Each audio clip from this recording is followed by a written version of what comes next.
Fala pessoal da MP Science, tudo bem com vocês? Sejam bem-vindos a mais uma aula aqui do nosso curso Musculação 360, onde a intenção é discutir artigos científicos e tentar colocar esses artigos científicos na nossa prática profissional. Bom, nesse estudo científico aqui que eu trago para vocês nesse vídeo, um importante artigo publicado por Daniel Albi e seus colegas no ano de 2020 tinha o seguinte objetivo: comparar 3 modelos de volume de treinamento semanal, 12 séries por semana versus 18 séries por semana versus 24 séries por semana.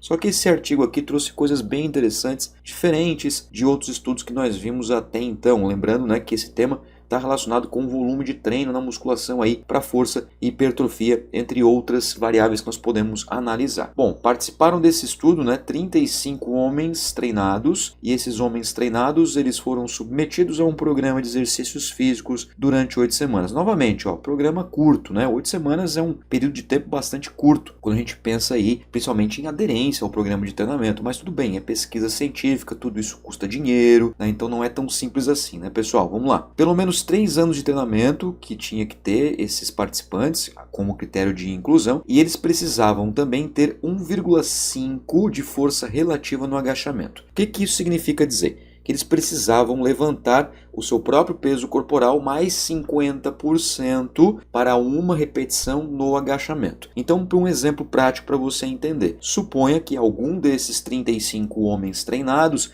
tinha lá 100 kg. Então, para uma repetição no agachamento, este homem de 100 kg tinha que mover pelo menos 150 kg, que é 1,5 vezes a sua própria massa corporal. Isso vale para qualquer peso corporal, né? Se tivesse algum homem com 70 kg, então seria 70 mais 35.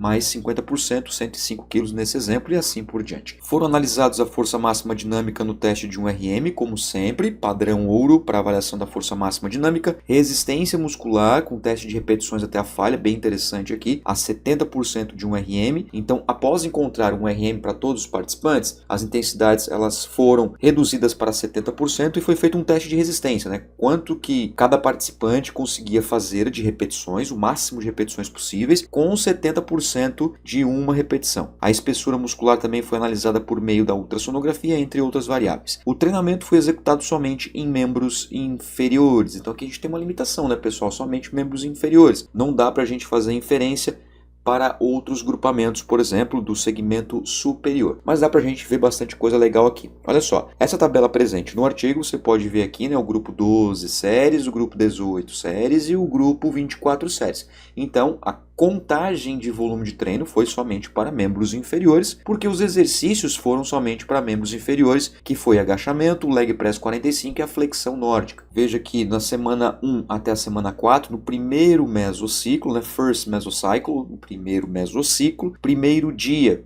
back squat, leg press e glute ham raise, né, que é a elevação nórdica. O grupo 12 séries fez 3 séries de 6 a 8 para agachamento, também para o leg press, 3 séries de 6 a 8 e para a flexão nórdica 2 séries de 4 repetições. O grupo 18 séries fez 4 séries de 6 a 8 e 5 séries de 6 a 8 para agachamento e leg press respectivamente. Para a flexão nórdica se manteve o mesmo volume de 12 séries. O grupo 24 séries fez 6 séries de agachamento, 6 séries de leg press de 6 a 8, mas também fez somente 2 séries de 4 igualmente os dois grupos anteriores. E isso no primeiro dia, né? Porque o treinamento foram 2 vezes por semana. Foram 16 sessões apenas, né? 8 semanas vezes 2, 16 sessões. O que eu achei bem interessante é que eles trabalharam com uma periodização ondulatória diária, né? Veja que no dia 2 eles já mudaram aqui o range de repetições, 3 séries de 12 a 15 para agachamento e para o leg press, mantiveram 2 séries de 4 para a flexão nórdica. Bem interessante, né? Para a flexão nórdica trabalharam com um tipo de periodização, que foi a periodização linear reversa. Por que linear reversa? Porque no segundo mesociclo, que foi da semana 5 a semana 8, a flexão nórdica foi 2 séries de 6. Então, se foi 6 repetições, muito provável que o peso deve ter caído, né? Ou seja, diminuído. Aumentando as repetições, periodização linear reversa. E eles mantiveram ali o mesmo padrão de treinamento para agachamento, para leg press. 3 séries de 6 a 8 para o grupo 12, 4 e 5 séries para o grupo 18 e 6 séries para o grupo 24. Então foi basicamente isso que aconteceu, né? 2 repetições em reserva, então cada exercício era feito um pouco próximo da falha, né? Então, por exemplo, aqui 6 a 8 repetições, mas na verdade a capacidade do praticante era de 8 a 10, né? 2 repetições em reserva, 2 minutos de intervalo entre as séries e 3 minutos de intervalo entre os exercícios. E ao final de cada treino foi coletado a percepção subjetiva de esforço e a escala de sentimento. A escala de sentimento é uma coisa, percepção subjetiva de esforço é outra coisa. Tem pessoas que confundem, os próprios praticantes confundem. Então é muito importante que a gente discuta um pouquinho sobre essas duas escalas. Vamos lá com calminha aqui na tela. Ó. À esquerda você tem a percepção subjetiva de esforço, essa aqui é CR10, a clássica escala de Borg adaptada de 0 a 10. Dá para utilizar também a escala de Omni, né, que é a escala mais vinculada para o treinamento de força. Os autores optarem em usar essa, tá tudo bem, é validada, escala que tem aí a sua relevância na literatura há muitos e muitos anos. Essa escala avalia o esforço frente àquele estímulo. Essa escala à direita se chama escala de sentimento ou até mesmo chamada de escala de afetividade. Essa, por sua vez, avalia o quão prazeroso foi um determinado estímulo ou treino. Nesse caso aqui, foi depois do treino, né? Pode não ter correlação com o esforço, tá? Na verdade, é para tentar que não exista, na verdade, essa correlação, né? Como acontece, por exemplo, com idosos. Idosos tendem a achar treinos difíceis ruins, chatos, monótonos, enfim, ou desprazerosos, porque o idoso, num geral, isso não são todos, né? Sempre trabalhando de forma generalista, eles tendem a achar que esforço demasiado é ruim, né? É ruim para eles, né? Agora, se você, por exemplo, pensar num atleta de alta performance, treinamentos muito difíceis, que são desafiadores, eles tendem a achar treinamentos bons e muito bons. A escala de afetividade é uma escala que ela vai de 0, com um ponto neutro, né? Para baixo, -5, para cima, +5. Então tem escala positiva e escala negativa. E os descritores, eles navegam ali como razoavelmente até muito, tanto de forma boa quanto de forma ruim. Então o participante ele pode dizer aqui, ó, bom +2 até +4 e ruim de -2 até -4, sendo os extremos, né, como o único ponto. Por exemplo, muito bom é +5, razoavelmente bom é +1, assim como razoavelmente ruim é -1 e muito ruim é -5. São os extremos, né? E tem um neutro que é o 0. Então os autores também avaliaram isso, que eu achei muito interessante, né? Será que altos volumes vão ser mais prazerosos, baixos volumes? É isso que a gente vai ver a partir desses resultados agora. Como você está vendo aí na tela, olha só, a divisão do número de participantes foi 13 participantes para o grupo 12 séries, 12 participantes para o grupo 18 séries e 10 participantes para o grupo 24 séries. A idade média dos participantes ali, né, 20, 21, 23 anos, estão jovens realmente. Massa corporal, peso de balança, né, navegando ali entre 77 e 79 quilos. Percentual de gordura na casa dos 12, 13%. E aqui, ó, esse ROI-FFM é um ponto de interesse de massa livre de gordura analisada dos membros inferiores. Fizeram por exame de imagem, né, analisaram todo o quadríceps, né, toda a coxa ali para ver essa questão da massa isenta de gordura. Eles tinham aí na média 25 a 26 quilos de massa isenta de gordura nessa região de interesse, que foram justamente os membros inferiores, mais especificamente falando a coxa. Somatório das espessuras musculares em torno ali de 8 a 9 centímetros. Esse PSN aqui é bem interessante, que era o número de séries que esses praticantes já faziam antes de começar a pesquisa científica. Então, na média aí, ó, os praticantes tinham em torno de 12 a 14 séries. Por isso que o grupo que aumentou para 18 e para 24 tomou um grande choque, né?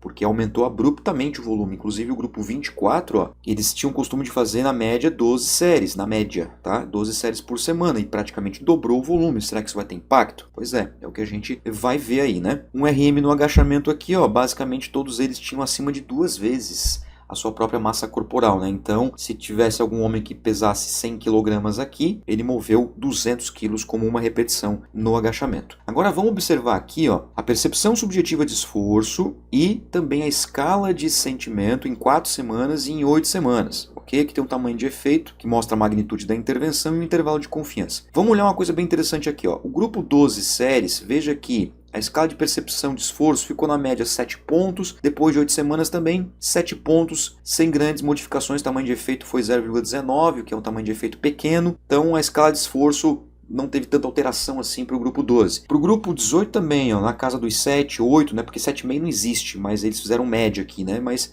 Aqui a gente pode perceber que é entre 7 e 8. Também tamanho de efeito 0.04, trivial, né? Insignificante. O grupo 24 já teve um tamanho de efeito ali 0.24, que já é um tamanho de efeito pequeno, né? Superior aos dois anteriores, mostrando que o grupo 24 teve aí, em alguns momentos, até uma escala de percepção 8, né? Justamente porque é alto volume, né, pessoal? 24 séries até mesmo para indivíduos avançados. Então a tendência é eles sentirem o treino mais pesado. Isso é bacana por quê? Porque mostra que a percepção de esforço também está relacionada com o volume de treino, não só com a intensidade, né? Na escala de sentimento aconteceu uma coisa bem legal, até trouxe em destaque essa informação aqui. Olha só, uma redução de 19% na escala de sentimento para o grupo que fez 12 séries, com tamanho de efeito moderado. O que isso significa dizer? Que eles sentiram um treinamento ali, ó, nota 3 em 4 semanas, né? Depois que passou 4 semanas, né, a média ali, 3 pontos, que seria ali uma escala de bom. Depois caiu para 2,5, com desvio padrão de 1,31, tendo participantes aqui relatando que o treino foi razoavelmente bom ali, quase neutro, ou seja, reduziu a escala de afetividade no grupo 12 séries, com tamanho de efeito 0,53, em torno de 19% na afetividade desses participantes. Qual que é uma hipótese aqui? Que é um volume pequeno, 12 séries não é nada estimulante, não é nada prazeroso. São indivíduos avançados gostam de treinar com alto volume, isso claro na essência, isso claro num contexto geral, mas aqui ficou bem nítido, né, com tamanho de efeito aqui em 0,53, que a escala de sentimento mostrou uma redução de quase 1 ponto, depois de 8 semanas de treinamento. Muito interessante essa informação, né? Agora vamos aqui observar o 1RM, força máxima, e a resistência anaeróbia lática, medida pelo teste de repetições até a falha, em 70% de 1RM. Muito legal isso aqui, tá? Vem comigo aqui, ó. O grupo 12 séries tinha na média ali 161 quilos em 1RM no agachamento. Aumentou para 180, com tamanho de efeito 0,58, tamanho de efeito moderado. Isso mostra aí um aumento médio de 11% na força máxima no grupo 12 séries. Para o grupo 18 séries, saiu de 157 quilos na média para 182 quilos na média, um tamanho de efeito de 0,81, tamanho de efeito grande. Então 18 séries foi bacana aí, um aumento percentual de 16% de aumento na média. O grupo 24 saiu de 175 para 185 na média, tamanho de efeito 0,3, também tamanho de efeito moderado, um aumento percentual de 5%. Então a gente começa a perceber o que? Volume de menos não é tão interessante, volume de mais também não é tão interessante, né? A gente começa a desenhar uma curva U invertida, que o ponto desse U invertido, aparentemente nesse estudo aqui, é 18 séries. Vamos ver agora a resistência anaeróbia lática avaliada pela quantidade de repetições que os participantes conseguiam desempenhar com 70% de 1RM. Olha que interessante, o grupo 12 séries, na média ali, fez em torno de 14, 15 repetições e saiu para 19 a 20 repetições. Bacana, né? Muito legal. Tamanho de efeito 0,8, bem no limite entre moderado e grande tamanho de efeito, que representou um aumento de 32%. Isso é interessante da gente discutir, né, porque a musculação ela mexe muito com os sistemas energéticos, principalmente glicolítico, né? Tá aí, ó. Até porque esse teste aqui é predominantemente glicolítico. O grupo 18 séries saiu de 16 repetições na média para 18, quase 19. Ó. Tamanho de efeito 0,39, tamanho de efeito moderado, e aqui o aumento foi de 15%. O grupo 24 séries saiu ali de 17 repetições na média para aproximadamente 23 repetições na média entre os participantes que estavam neste grupo aqui. Tamanho de efeito 0,91, tamanho de efeito grande. Lembrando, quanto maior esse número, mais impactante é a intervenção. Percentualmente falando, deu 33, né? 33% de aumento, isso na média, tá, pessoal? Então a gente consegue observar aí que para a resistência anaeróbia, 12, 24 séries são mais interessantes do que 18, né? Agora vamos para essa imagem aqui também que eu acho muito interessante, dá para a gente brincar muito com isso aqui. Em primeiro lugar, já vou destacar aqui para vocês, ó, quando a gente olha a região de interesse que os autores analisaram ali pela imagem, né, exame de imagem do quadríceps, da coxa como um todo, veja que aproximadamente o grupo 12 e o grupo 18 conseguiram aumentar a quantidade de massa isenta de gordura nessa região em 4,5%. com tamanho de efeito moderado. O grupo 24 teve um tamanho de efeito pequeno, quase que não se modificou aqui, ó, a quantidade de massa isenta de gordura, o grupo 24 séries, tá? Quando a gente observa aqui, ó, MMT, o que é isso? Ó, Middle Muscle Thickness, é a espessura muscular da parte medial da coxa, da parte do meio da coxa. O grupo 12 e o grupo 18 conseguiram aí ganhar em torno de 5 a 7% de espessura nesta região, com tamanho de efeito moderado, tá vendo aqui, ó, 0.34, 0.41. Tamanho de efeito no grupo 24 foi pequeno, pode ver ali, ó, que praticamente não teve diferença na espessura muscular do meio da coxa no grupo 24. Para a parte distal da coxa, ó, DMT, ó, Distal Muscle Thickness, a espessura muscular mais interessante aconteceu no grupo 24, aproximadamente 13% de aumento. Podemos concluir aqui, ó, que a coxa na sua porção distal e medial respondem a volumes diferentes. Isso quer dizer então que quando eu tenho aquele exercício mais focado na parte distal do quadríceps, eu posso trabalhar com um volume diferente daqueles exercícios que trabalham a parte mais proximal da coxa ou parte mais medial. Posso fazer isso? Posso. Em alguns momentos eu devo fazer isso, inclusive, para que eu possa ter as respostas adequadas. Agora, no somatório dessas espessuras musculares aqui, o que aconteceu? O grupo 12 séries acabou tendo uma leve vantagem de 0,43 de tamanho de efeito, 8% daria aí no aumento da espessura muscular total. Mas os outros dois grupos ficaram também relativamente próximos ali. Em segundo lugar seria o grupo 18 séries. Muito legal essas informações, né? Agora, essa imagem é show de bola. Essa imagem aqui é maravilhosa, eu adoro essa imagem. Porque é o seguinte, ó, nós temos aqui um RM no agachamento, ok? Força máxima. Nós temos aqui o somatório das espessuras musculares e aqui nós temos a quantidade de massa isenta de gordura do quadríceps, da região da coxa. Grupo 12 séries, grupo 18 séries, grupo 24 séries. E esses risquinhos que vocês estão vendo aí são os indivíduos. E olha que legal, em relação a um RM no agachamento, teve indivíduo que não ganhou praticamente nada, teve indivíduo que ganhou bastante, teve indivíduo que perdeu. No grupo 18 séries, ó, se a gente olhar indivíduo a indivíduo, só um aqui, ó, bem esse aqui onde está passando o meu laser, que praticamente não se alterou a força máxima no agachamento. Os outros todos praticamente aumentaram. Teve um aqui, inclusive, ó, que saiu da casa dos 110, mais ou menos, e foi lá para 170, 180 quilos em 8 semanas, tá vendo? Ó, é esse risquinho aqui, ó, esse risquinho é um indivíduo. No grupo 24 séries, a maioria também ganhou alguma coisa, mas a gente teve alguns que estagnaram e nós tivemos um participante que perdeu. Então esse 18 séries aqui parece ser bem interessante para força, né? Para o somatório de massa muscular, a coisa é muito, mas muito heterogênea, né? Nós tivemos indivíduos que ganharam, que perderam, que mantiveram nos 3 grupos. Independentemente da quantidade de séries, a gente teve perda e ganho e manutenção de massa muscular, de espessura muscular nos 3 grupos. Independentemente se foi 12, 18 ou 24. Ó, 12, teve esse indivíduo aqui que perdeu, teve esses dois aqui de baixo que mantiveram, teve aquele que ganhou bastante. No grupo 18 também, ó, teve aqui um que perdeu, teve um que ganhou só um pouquinho, teve outro que praticamente não ganhou nada. No grupo 24 também, ó, teve um aqui que ficou igual, teve 2 aqui que ganhou e teve um que perdeu, tá bem aqui no meio, ele perdeu espessura muscular no seu somatório. Na região de interesse, feita por análise de imagem, né, para avaliar a massa isenta de gordura, aconteceu também a mesma coisa da espessura muscular. Grupo 12, 18 e 24 teve participantes que ganharam, que perderam e que mantiveram. Por isso que é legal, né? Isso mostra o quê? A individualidade biológica. E para completar essa informação sobre a individualidade biológica, tem essa tabela aqui que mostra outros resultados bastante interessantes. O que os autores fizeram aqui? Eles estratificaram em 3 tercis. Primeiro tercio, segundo tercio e terceiro tercio. Dividiram em 3, ok? Chamaram esses tercios de baixa responsividade ao treinamento, primeiro tercio, média responsividade ao treinamento, segundo tercio, e alta responsividade ao treinamento, terceiro tercio. Olha que interessante aqui, ó. Tá vendo que teve 5 participantes do grupo 12 séries,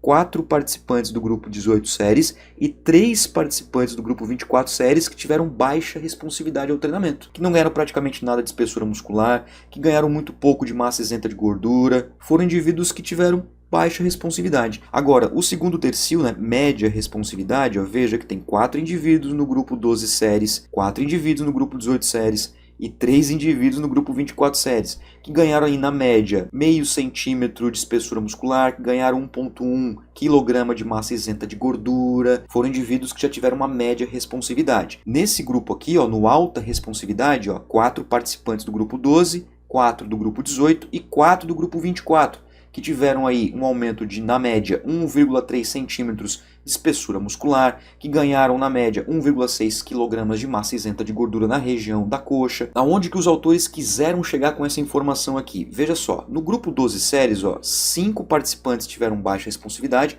4 participantes média responsividade e 4 participantes alta responsividade. Isso vale para os outros grupos também. Isso mostra a individualidade biológica. Nem todos vão responder igual, pessoal. Por isso que você tem que periodizar o treinamento e avaliar o treinamento. E aqui na MPSci você tem tudo completo. Você tem todos esses cursos aqui para você aprender a periodizar e aprender a avaliar os seus alunos. Eu periodizo, avalio, para encontrar quais são os melhores ciclos, os melhores volumes, as melhores intensidades, ou como que eu posso manipular as variáveis do treinamento para cada aluno que eu tenho. É claro que eu posso ter alguns padrões, é claro que eu posso ter alguns pontos de partida, mas eu não posso padronizar todo mundo. Tem indivíduos que com 24 séries ganharam bem menos, por exemplo, de espessura muscular, de força, de resistência anaeróbia, do que indivíduos que fizeram 12 séries, metade do volume. Então a gente precisa fazer sempre a periodização de forma correta, concisa e fazer as nossas constantes avaliações, porque é a avaliação que vai te dar parâmetros se realmente o aluno está progredindo ou não. Beleza, meus queridos amigos, minhas queridas amigas aqui da MPSci? Está aí para vocês então mais um poderoso estudo, muito bem conduzido metodologicamente e muito bem explorado os resultados de forma muito interessante para a gente poder realmente melhorar a nossa prática profissional. Beleza? Esse artigo, claro, vai estar aqui no material dessa aula, mas também já está na pastinha lá da comunidade. Te encontro na próxima aula aqui no curso Musculação 360. Um forte abraço e tamo junto!